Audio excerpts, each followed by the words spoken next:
안녕하세요. 함재봉이라고 합니다. 오늘 여러분들 만나 뵙게 돼서 너무 반갑고, 앞으로 한 4편에 걸쳐서 한국 사람 만들기라는 주제를 가지고 강연을 하기로 했습니다. 그래서 많은 대화를 촉발할 수 있는 그런 강연이 되기를 바라겠습니다. 오늘 이렇게 또 같이 해줘서 너무 고맙고, 제가 한국 사람 만들기라는 얘기를 이제 시작하는데 가장 먼저 제가 뭔가 인용문을 보여드리고 싶은 게 있어요. 이건 내가 쓰고 있는 한국 사람 만들기 책이고, 지금 현재 1, 2, 3권까지 나왔고, 지금 4권 쓰고 있고, 총 6권으로 지금 기획을 하고 있어요. 그래서 오늘 말하자면 이제 1, 2, 3권의 내용, 간략하게 이제 소개하는 그런 기회가 되겠지만, 우선 내가 제일 먼저 한번 보여드리고 싶은 게 이 인용문이 뭐냐면은 화서 이항로 알아요? 화서 이항로가 누구냐면은 우리나라의 위정척사 사상을 만든 위정척사파, 대표적인 위정척사파인데, 이 이항로 선생이 쓴 책에 나오는 화서 문집이라는 그 책에 나오는 건데, 왜 위정척사를 했는지, 그러니까 왜 서양을 배격을 해야만 됐고, 왜 천주교를 배격을 해야 되겠고, 왜 우리는 쇄국을 해야만 되겠느냐를 그분도 이제 나름대로 놀 이유가 있었을 거 아니에요. 그러면은 쇄국을 하자 그러면은 바깥 세상이 어떤 세상이었기 때문에 내가 쇄국을 하자고 했을까? 이유가 있었을 거 아니에요. 그래서 내가 찾아봤어요. 그러니까 위정척사파, 그래서 쇄국하자 그러는 것까지는 좋은데, 이 양반은 그럼 왜 쇄국을 하자 그럴까? 이분이 세상을 본 바깥 세상은 어땠을까? 그래서 내가 찾아냈어. 그게 이 부분이에요. 그래서 같이 한번 읽어보면 이래요. 서양을 천지 대세로 말하면 서극의 숙살한 편기요, 수국의 인갑과 동일한 유의다. 근데 이게 무슨 얘기냐면, 자, 서양을 이렇게 놓고 보면, 이렇게 지도를 놓고 보면 이래요. 서쪽 끝에 서극, 숙살, 살기 등등한, 숙성한 살기가 있는, 살기 등등한 그런 기운을 타고 있는 지방이고, 수국의 인갑과 동일한 유의다라는 건, 수국은 물의 나라에 살고 있는, 인갑이 뭔지 알아요? 인갑이 새우, 조개 같은 어패류야. 어패류와 같은 사람들이다, 서양 사람들은. 그래서 이분은 뭐라 그랬냐면, 수국이라서 물의 나라에서 살기 때문에 물 속에서 살다가 뗏목 같은 게 있어서 가끔 가다가 물 바깥으로 올라온대. 올라와서 보면은 넓은 바다에 뗏목 위에서 보이는 게 하늘밖에 없으니까 맨날 하나님 그런데. 그러니까 이 사람들은 아무것도 없고, 궁전도 없고, 가족도 없고, 아무것도 없고, 그래가지고 이거 완전히 동물이라는 거예요. 인갑, 동물보다도 못한 거야, 이거는. 인갑, 갑각류야, 갑각류. 그래서 이로 인하여 그들의 성품은 생을 가벼이 하고 죽음을 즐거워하며, 그들의 음은 리를 좋아하고 의리를 어둡게 하며, 그들의 술은 환영을 기뻐하고 상도를 싫어한다. 그래서 전혀 이 사람들은 사람이 아니다. 그러면서 그 다음에 북쪽으로 이렇게 우리가 북쪽 흉노, 북쪽에 이제 그 북방민족들이겠죠. 북노는 이적인지라 오히려 말할 수나 있지만, 서양은 금수인지라 말할 수도 없는 것이다. 이게 무슨 얘기냐면은, 유교의 강점이 뭐냐면은 아무나 내가 가서 가리키면 된다는 거거든. 공자 보고 어디가 당신의 이상국가냐 그러니까 내가 가서 가리켜서 교화시키면 되는 거지. 우리가 교육을 그렇게 중시하는 게, 유교에서 교육을 중시하는 게 누구나 가리키면 된다는 거예요. 그래서 조선도 동이족이잖아. 동이족이라는 거 다 인정을 하고, 동이족인데 예를 들어서 훌륭한 주자학자들이 있어갖고, 우리도 중국의 변방에 있어갖고 그래도 배워서 우리가 이렇게 소중화, 그래서 이제 이 주자학을 제대로 배워갖고 문명 국가가 됐다. 북쪽 오랑캐도 된다. 다 되는데 그러니까 중국의 주변에 있으니까 주소듣기라도 해서 이게 될 수나 있는 교화가 될 가능성이나 있는데 서양은 아예 그 가능성이 없대요. 그래서 서양 놈들은 척결해야 된다는. 가르칠 필요가 없고 가르칠 가능성이 있어서 척결해야 돼요. 내가 그래서 여러분 이거를 인용하는 이유가 뭐냐면 지금 북한이 바깥 세상을 보는 눈이나 그렇죠?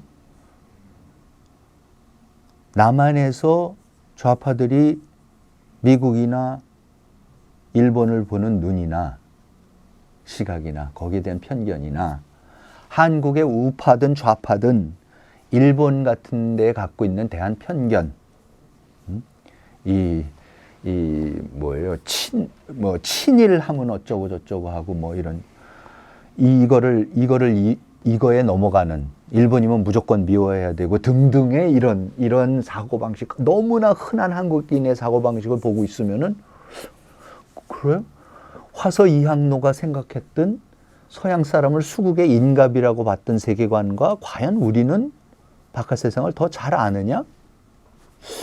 아니다 싶은 생각이 난 많이 들어. 저 정도 수준밖에 거의 그냥 저 정도 수준 아닌가? 우리가 바깥 세상을 아는 게. 그런 생각이 참 많이 들어요. 그래서 내가 그 젊은 사람들하고 좀 얘기를 하고 싶은 게 바깥 세상이 어땠고 바깥을 알아야 되는 거고 그리고 바깥을 알아야지 대한민국이 어떻게 만들어진 나라인가를 알고 그리고 한국 사람이 도대체 어떻게 만들어진 누구인지를 알아야지 지금 나아가서 세상을 바꾸든지 뭐 정권을 교체하든지 뭐 나라를 바로 잡든지 뭐를 하든지 하면 지금 우리가 여기까지 어떻게 왔는지를 알아야지 도대체 그 다음에는 뭐가 잘못돼서 어떻게 돼서 어디로 가야 되고 뭐는 잘 됐기 때문에 뭐는 보존을 하고 보수를 하고 뭐는 개혁을 하고 이런 거를 알 수 있는 거 아니에요. 근데 그런 거에 대한 지식이 너무 지금 우리 사회에 너무 없고 너무 안 가리키고 있다. 그리고 가리키는 거는 95%, 96%는 난 거짓말이고 알아서 그랬든 몰라서 그랬든 우리가 배우는 근대사는 전 90% 이상이 거짓이다. 가짜다. 완전히 왜곡되어 있다라고 생각을 해서 내가 오늘 그걸 빨리 좀 한번 같이 얘기를 해보고 싶습니다. 내가 먼저 시작하는 게 뭐냐면은 내가 1999년인가 2000년대 그 연세대학교에서 교수하고 있을 때 그때 국제학술회의가 있었어요. 그래서 미국에 가갖고 미국의 조지타운 대학에서 학술회의가 있어서 갔는데 뭐 한국학 뭐 이제 이런 걸 하는데 거기 있는 미국 교수 한 사람이 한국에서 이제 박사학위도 서강대학에서 땄어. 미국 사람인데 그리고 부인도 한국 여자였고 그래서 한국 말도 잘하고 한국에 오래 있었고 잘 알아서. 근데 이 사람이 이제 발제를 하기 시작하면서 거기 있는 우리 보고 하는 얘기가 근데 영어로는 코리안이라는 단어가 있다. 그런데 한국말에는 코리안에 상응하는 단어가 없다 그래요.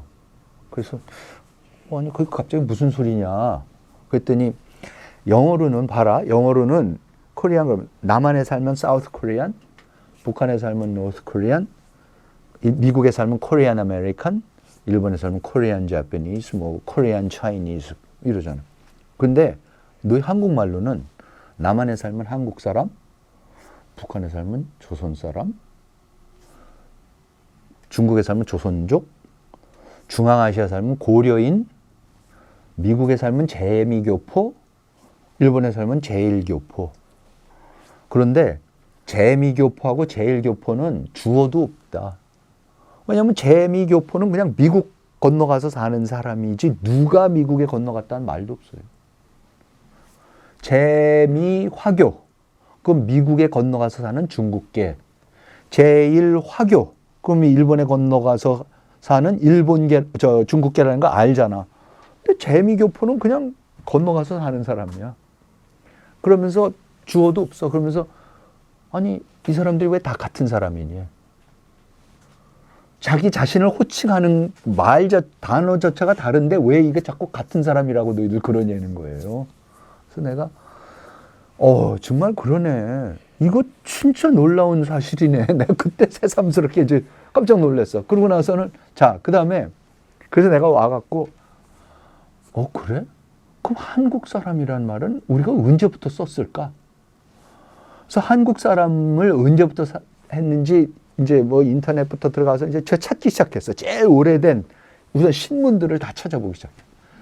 그래서 내가 찾아본 바로는 우리나라 신문에 제일 먼저 한국 사람이라는 단어가 나온 게 내가 발견한 거, 뭐 전에도 있을 수는 있겠지만 1962년 9월 22일자 조선일보였어요. 그전에는 우리를 한국 사람이라고 안 불렀어. 일제시대는 우리를 뭐라 그랬어요? 조선징이라고 그랬잖아. 조선인. 조선 사람이었어. 조선시대 내내 조선 사람이었어. 600년 동안 조선. 그전엔 고려인이었었고, 진짜로. 그리고 대한제국이라는 거를 고종이 1897년에 만들어서 대한제국이 생기고 나니까 나라가 이름이 바뀌니까 이제 조선 사람이 아니니까 대한제국 사람이 생겼지. 그러니까 안중근 의사가 나는 대한제국 군인이라고 그러잖아. 대한제국이니까. 근데 한국 사람이란 말은 쓰지를 않았었어요. 그러다가 62년 9월 20일, 그러니까 60년밖에 안 돼, 지금 쓰기 시작한 지가. 한국 사람이란 말 자체가. 그래서, 아, 그렇구나. 한국 사람은 60년밖에 안 된 사람이구나. 길어봐야. 그리고 완전히 우리가 생각하는 어떤 뭐 단일 민족, 배달 민족, 무슨 이거 아닌 것 같은데? 호칭도 다 다른데? 뭐지? 그랬어요. 그래서 그다음부터 이제 내가 따져보기 시작한 게, 야, 그러면 한국 사람의 공통점이 있지 않겠느냐? 그러면 뭐예요? 언어, 풍습, 종교, 이념, 인종, 뭐 이런 거가 있을 거 아니야? 우리가 흔히 생각하는 한국 사람을 한국 사람답게 만드는 거. 그래서 하나씩 따져봤어. 잠깐만. 언어요? 요새 저 비정상회담 이런 프로도 나왔지만은 외국 사람이 한국말 유창하게 하는 사람 너무 많아. 우리보다 한국말 더 잘해. 한국말 잘한다고 한국 사람 아니에요. 전혀. 그리고 교포 2세, 3세 되면 한국말 못해. 그렇죠? 재미교포 3세, 뭐 제일교포 2세, 3세 한국말 못해. 근데 한국 사람이라고 또 그래. 자, 그러면 언어가 우리를 한국 사람이게 만드냐? 전혀 아니에요. 풍습? 지금 우리가 하고 있는 결혼식, 장례식 같은 거 보면 저 어느 나라 건지 알 수가 없어요. 외국 사람한테 와서 보여주면 저게 한국식 결혼식 가자 그러면 저렇게 면사포 쓰고 저런 거 보여줄 거야? 그럼 우리도 개면적인지 결혼식 갈 때 보면 꼭 처음에 가서는 면사포 쓰고 하다가 그 다음에 갑자기 옷 딱 갈아입고 뒤에 패백실로 가고 또 한 번 더 해. 이 정체성의 혼란은 이루 말할 수가 없어요. 장례식 요새 다 병원 영안실 가서 하는데 저거 20년도 안 됐어요. 저렇게 한 지가 우린 옛날에 전혀 다르게 했었어. 우리 집에서 했었고, 뭐 아파트 생겼을 때 아파트 주차장에서도 텐트 쳐놓고 했었고 그랬지. 요새는 저희 가서 하는데 그 옛날식 상여 이런 건 전혀 안 하고. 그럼 풍습도 아니고. 이념 다 다르죠. 이념은 완전히 갈라진 거고. 종교? 개신교하고 천주교가 서양 종교가 이렇게 많은 동양 나라 하나도 없어요. 미국 빼놓고 세계에서 가장 종교적으로 다양한 나라가 한국이야. 생각해봐요. 일본 하면은 일본의 개신교, 천주교 다 합쳐서 1%가 안 돼요. 거기는 신도하고 불교야, 다.